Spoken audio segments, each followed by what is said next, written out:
we tend, by a secret law of the soul, to move towards our mental image of God. What do you think about when you think about God? The answer could not be more important for an individual person and for us as a society, for an individual Christian and for us as a church. And it means that what really matters is what we think about God in the deepest recesses of our head and our heart. That matters more than what our church statement of faith might say. That matters more than what we might say about God when we're asked about Him. Because we tend towards what we truly believe about God.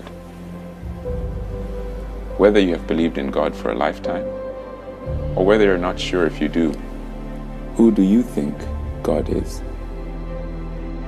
There could be no more important question. So this is God. An introduction.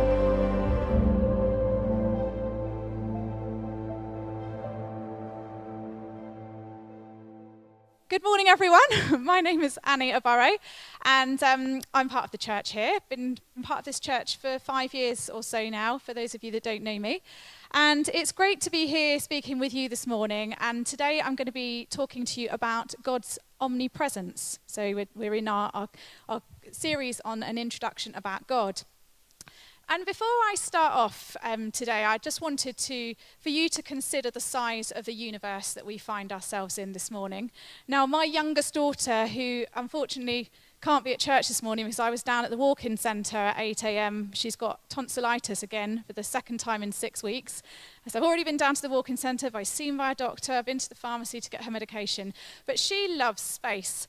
And I also find space just completely mind-boggling. And I just wanted to share with you a few statistics to set the scene.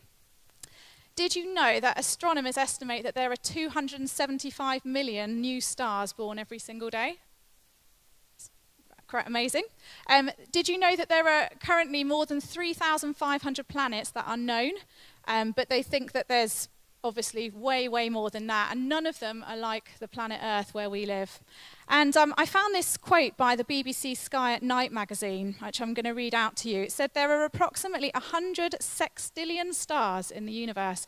Now that is 21 with an extra, that's 100 with an extra 21 zeros after it. Massive, massive, massive number. And probably more planets than stars. Yet in all this immensity, there is only one place where we know life exists, and that is Earth.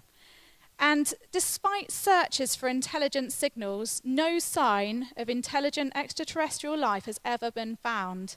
In fact, there is a good argument that if such life forms did exist out there, not only should we see signs of them, but they should have already come here.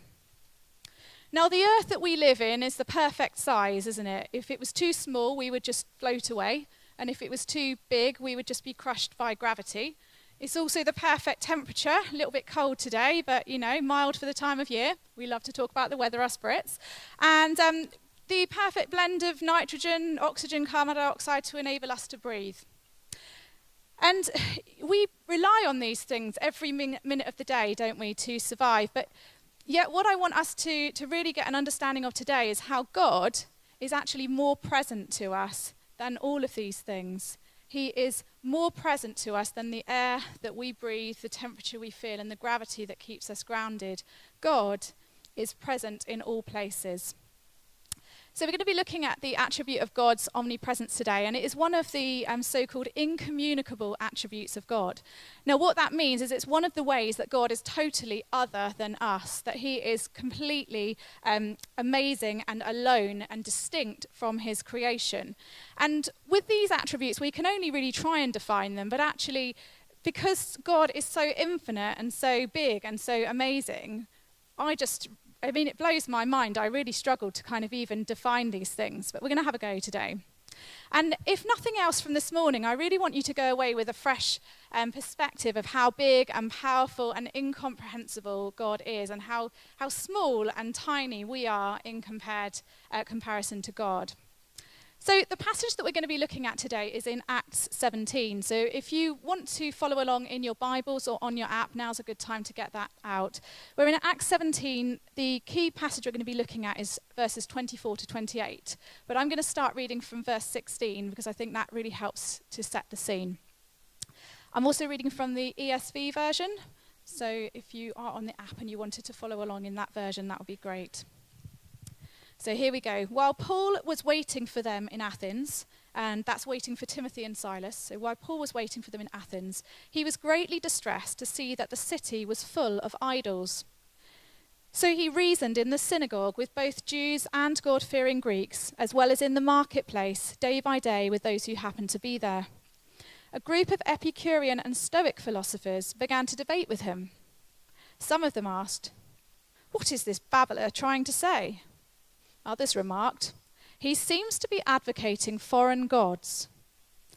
And they said this because Paul was preaching the good news about Jesus and the resurrection. Then they took him and brought him to a meeting of the Areopagus, where they said to him, "May we know this new teaching, what this new teaching is that you are presenting? You are bringing some strange ideas to our ears, and we would like to know what they mean."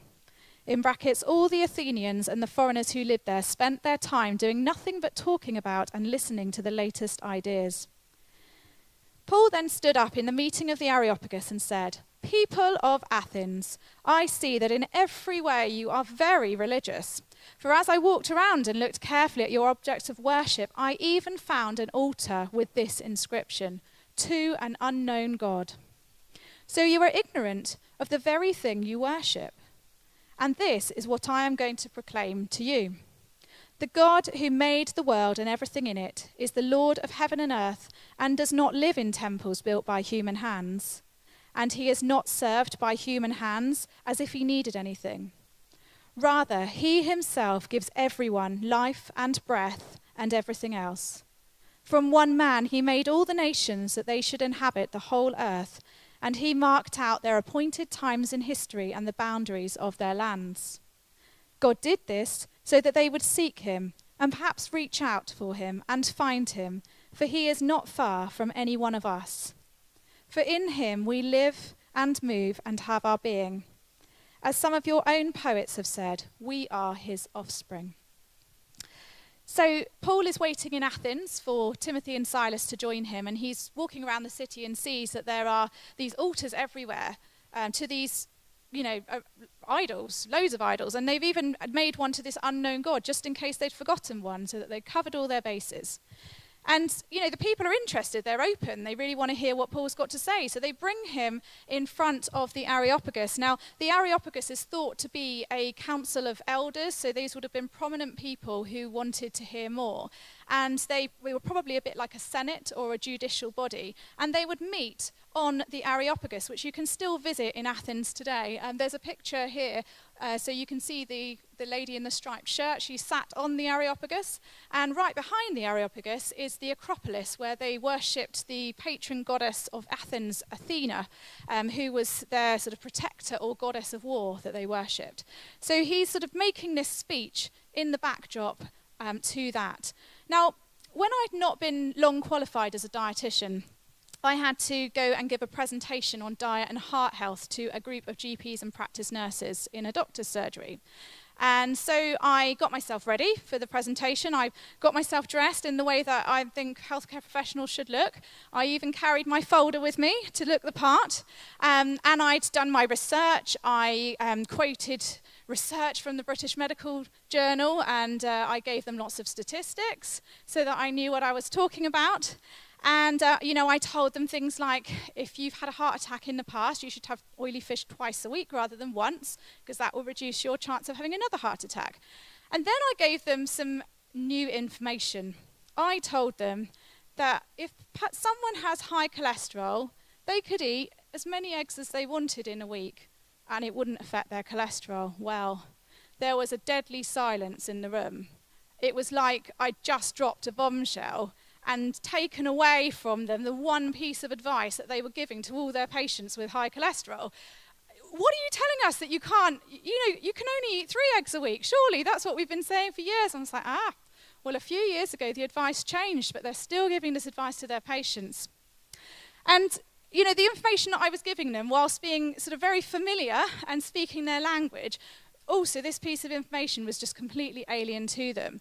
And it's a bit like what Paul's doing in Athens. In this passage that we've just read, he is speaking the language of the people. He's even quoting their own poets to get on side with them. But then he is also speaking something completely alien and telling them about Jesus and the true God.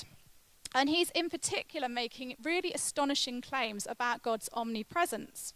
So none of the other gods in that time were claiming to be omnipresent. So you see the Acropolis behind where Athena is worshipped. You know, she's just there in the temple. They would have never claimed that she could be in more places at once. Whereas the true God that is being preached by Paul, he is saying that this God is omnipresent. Now, I love the story of Elijah in the Old Testament, as some of you will know, where he challenges the prophets of Baal to call on their gods to come and bring fire on the altar. So he set up 2 altars. Now, Elijah had faith that the true God, Yahweh, would just bring down fire like that.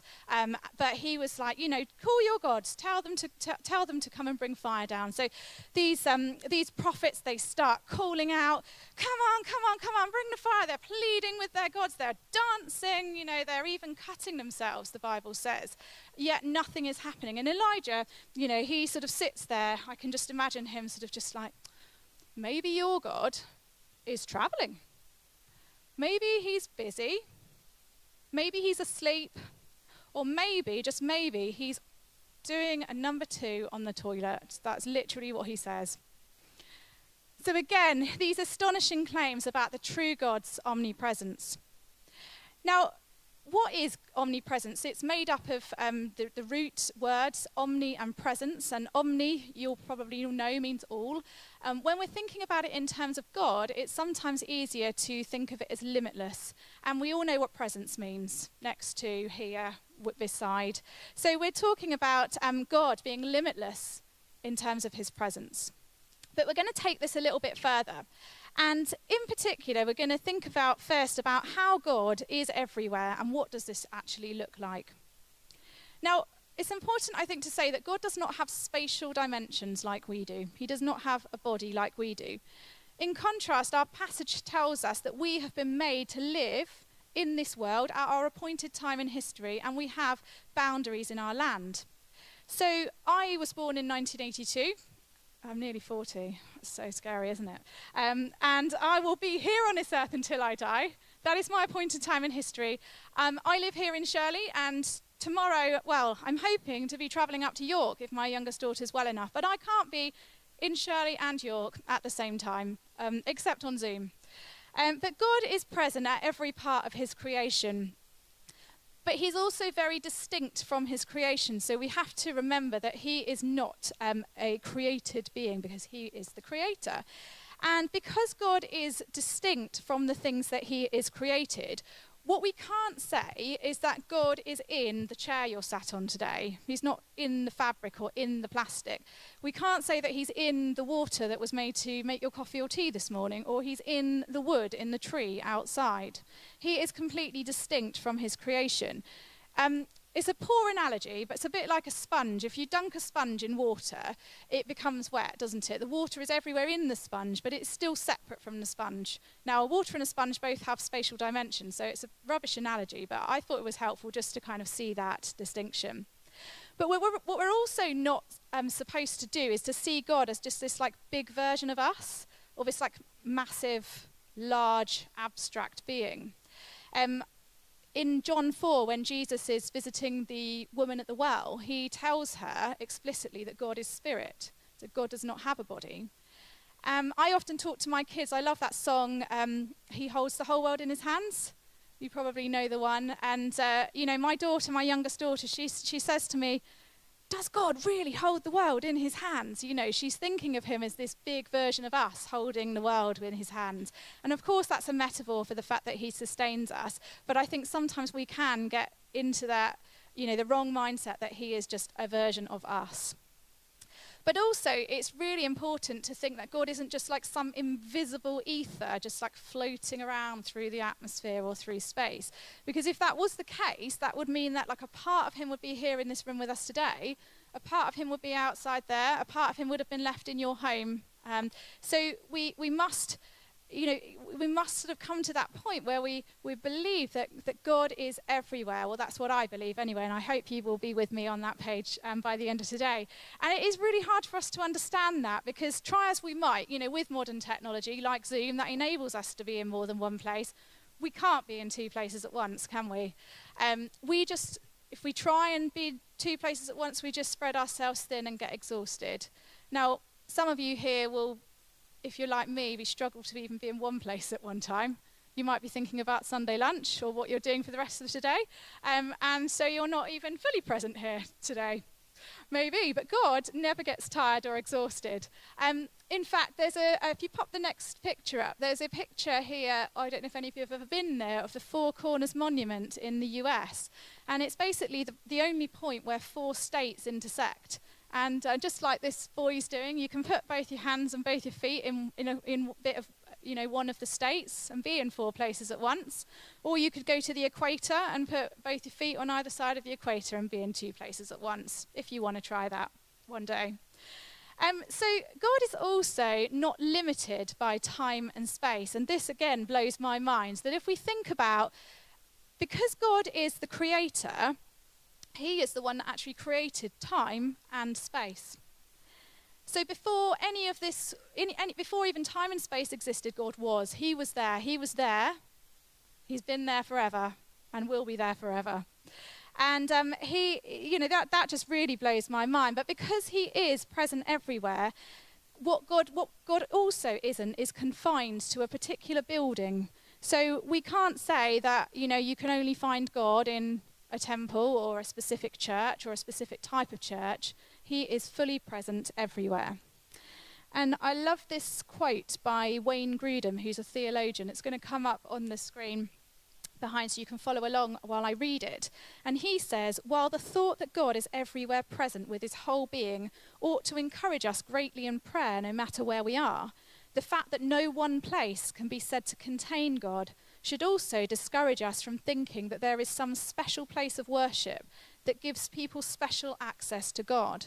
He cannot be contained in any one place. So coming back to our original definition, just to sort of summarize what we've covered so far, omnipresence can therefore be defined as God being wholly present literally at every point of time and space. And the reason he can do that is because he doesn't have a body, he is non-spatial. He's got an infinite mind, he knows absolutely everything, and he is causally active at every point of time and space.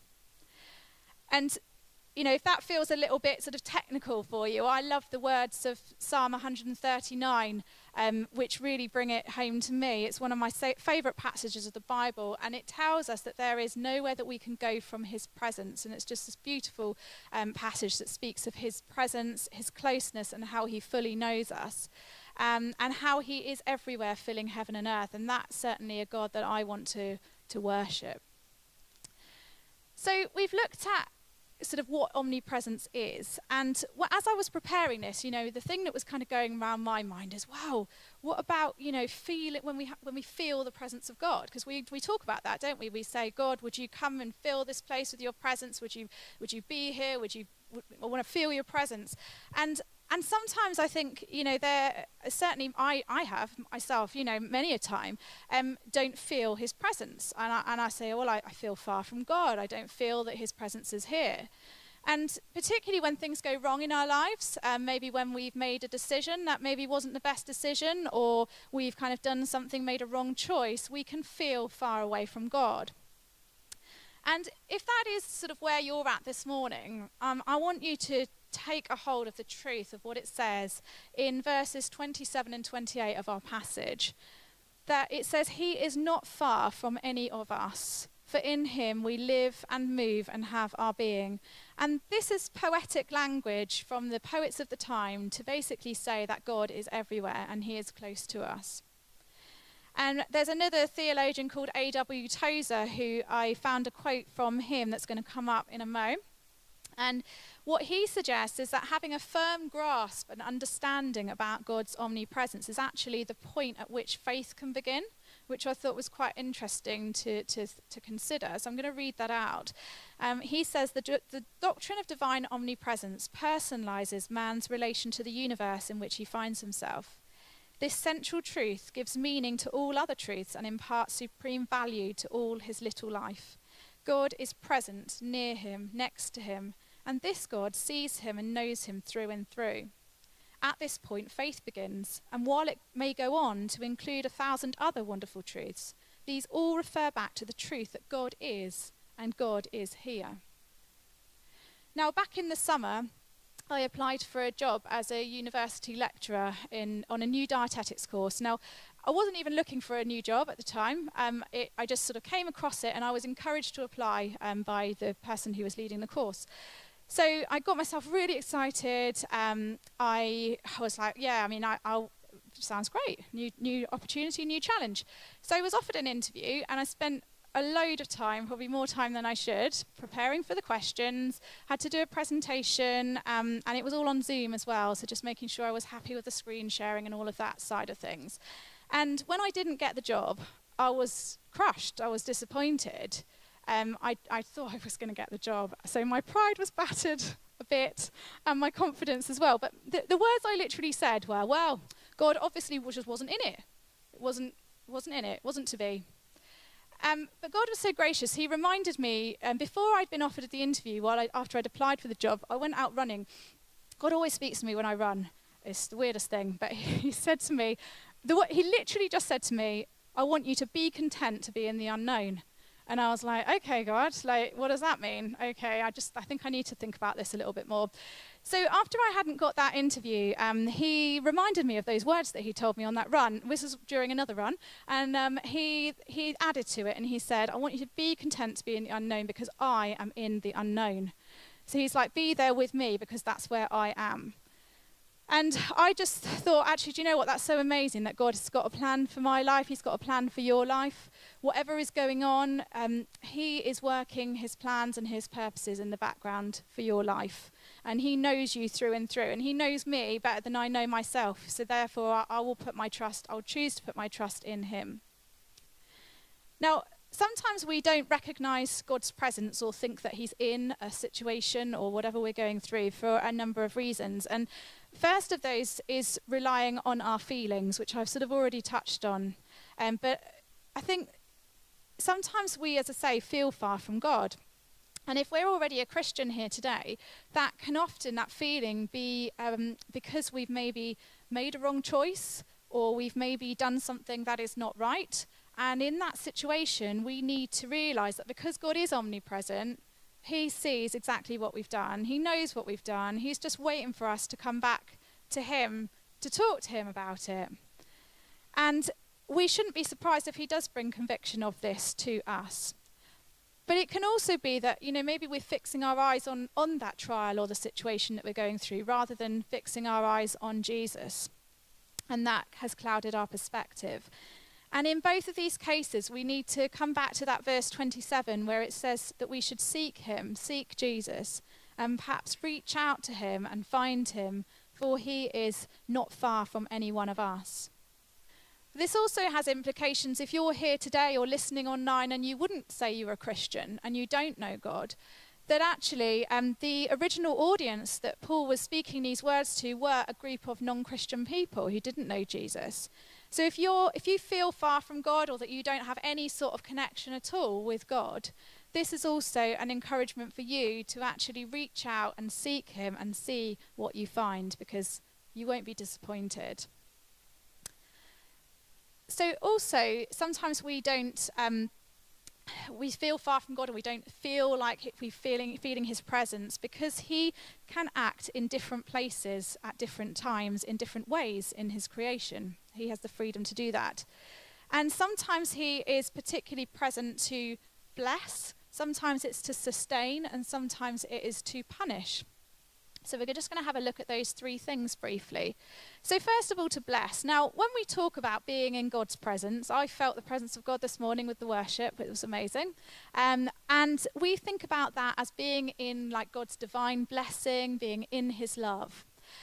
But I think it's really important to make the distinction between the omnipresence of God, which is where he is around us totally and fully at every point of time and space, and the manifest presence of God.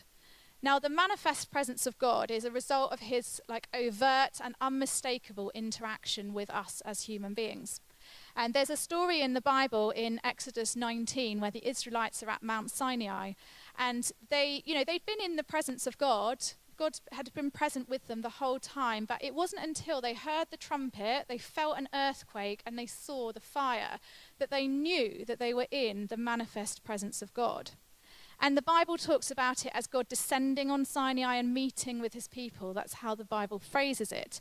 So they were in the presence of God in a really special way at that time. And I think sometimes, God likes to speak our language, doesn't he, to get the point to us. And he's using these sort of earthly ways to communicate his presence and show them that he was there. And there's loads and loads of examples about this all through the Bible. I mean, you think about Moses with the burning bush.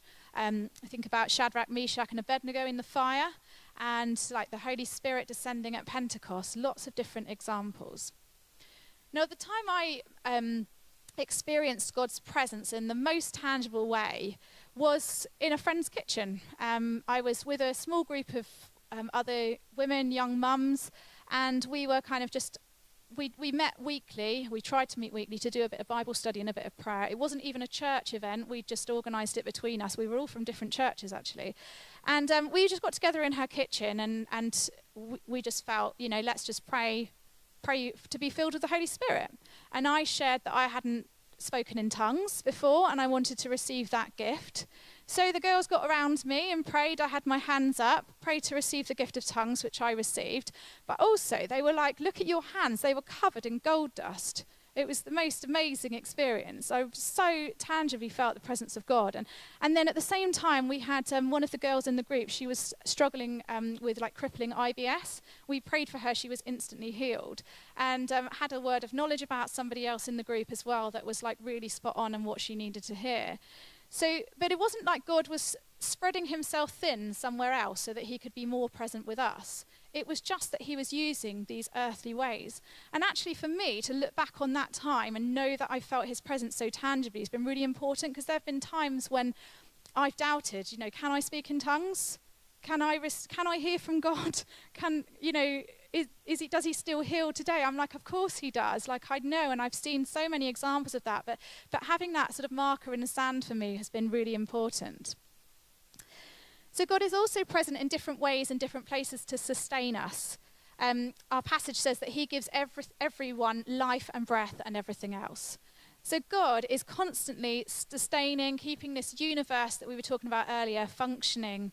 It says that Jesus is continually upholding the world by the word of power, and that Christ is before all things and hold all things together, it says in Colossians 1. So whether we may recognize it or not, he's always sustaining us through life. And I quite often would look back on times when I've had like a trial or a period of life that's been very difficult, and it's not until I look back in hindsight that I realise, God absolutely was carrying me during that time. And that's how I felt about that job, the disappointment in the end. I just felt that God's sustaining presence. And thirdly, he can be present to punish, which we don't like that word, do we? I don't like that word. God punishing me. But this passage says we're his offspring. God's our father, isn't it? He says that in the Bible. And if God is our father and we are his children, we should expect to receive his loving discipline in our lives. So, I regularly will expect the Holy Spirit to bring conviction of something that I've said. There was not that long ago where I felt really convicted to go and tell somebody, I'm really sorry. Like, I didn't have to tell you that I'd done this, but the Holy Spirit told me I had to. And it was great because I felt such a release after it. And I think at the end of the day, God just wants us to become more like Jesus, doesn't he? So we should, expect that and work with him, become more like him. So as I come into land, I just wanted to talk about our unique position that we have if we would call ourselves a Christian here today. Now, earlier I said that God, being the creator God, is completely distinct from creation. And I said that we can't say that he's like in the fabric or the plastic of your chair or in the water from your coffee or tea this morning. And in the same way, we can't say that God is in a human being. That is until a person puts their faith in Jesus Christ and receive God's Holy Spirit come to live in that person. And through Jesus' work on the cross, there's no one particular place that God has chosen to have as his dwelling place. He can literally live anywhere and we can worship. He lives in us. We can worship him. But he comes in to live with us, inside us, in a special and unique way. And that is God's omnipresence taking on that whole new dimension in the life of a believer. So 1 Corinthians 3:16 tells us, do you not know that you are a temple and God's Spirit dwells in you? So whereas in the past God had dwelt with people, he now chooses to dwell inside them. And it's a wonderful gift of God's grace. You know, I haven't done anything to deserve it. There's nothing that I've done. I'm not special in any particular way. There's also nothing that God needs from me. He doesn't need me to serve him. He doesn't need me to do anything. It's him. He comes and lives inside us. And not only that, but actually it says in the Bible that we get to live in God. So I just love the picture of, I feel myself cocooned by God, like under his wings, under his feathers, and protected in that way. So as I come to close, an understanding of God's omnipresence should cause us to do a few things, or to think a few things. And the first of those is to worship. And I'd love it if the worship band could get up ready to come and lead us in worship again. God is so other than us. He's so infinite. He's so incomprehensible and amazing. Yet, you know, he calls us that we can know him. He calls us into a relationship with him. And an understanding of God's omnipresence should also give us an assurance that God is always with us, regardless of what we might be going through. You know, if you're here today and you are not feeling God's presence, you can have that assurance that he is there with you, and all you have to do is seek out and find him. It should also cause us to be quick to confess and seek forgiveness, because after all, God has seen everything that you've done or that I've done. And lastly, I guess just a challenge really is that are you seeking a more intimate experience of his presence in your life? And we can do that through things like reading the Bible, things like prayer, meeting with other believers, and following that example of Jesus, that he was only able to do what he saw the Father doing because he was in such a close relationship with his Father. So as I finish, I just want to read you some words from a song. There's a Christian singer-songwriter called Elle Limebear, who some of you may have come across. She's the daughter of Martin Smith, who used to be in Delirious, the band from the 90s. I remember going to see them. And one of her songs called Maker of the Moon. I just wanted to read you the lyrics of that. They're going to come up on the screen as well behind me. And this song talks about the immensity, the power and the holiness of God, yet how he is closer to us than even our own skin. So I'm going to read these words, and I'm just going to pray and hand over to Mim and the band, and we're going to worship this amazing omnipresent God. So the word says, "Hello, maker of the moon. Your creation has inspired my every move. Hello, tamer of the tides. Every day you're moving deeper in my life. You're the wildness in the wind, and I feel you so much closer than my skin. Here we are, face to face, lost in wonder at the God of time and space. The universe declares your praise, singing, holy, holy is your name. Hello, maker of the moon. You were there when I was in my mother's womb." Do you want to join me to pray? Yeah, Lord, we just thank you so much that you are omnipresent. You are so other than us. You are so infinite and beyond comprehension, yet you are closer to us than our own skin, and you call us into a relationship with you. You promise that you will come and dwell inside us through the work that Jesus has done on the cross. Lord, I just pray that you would just reveal your presence in a more tangible way to us here this morning, that we would just know that we know that we know that you are present with us. Whatever we're going through, that we can just seek out, seek you and find you, because you are so close to us anyway. Yeah, Lord, we just want to worship you. We just want to thank you for who you are.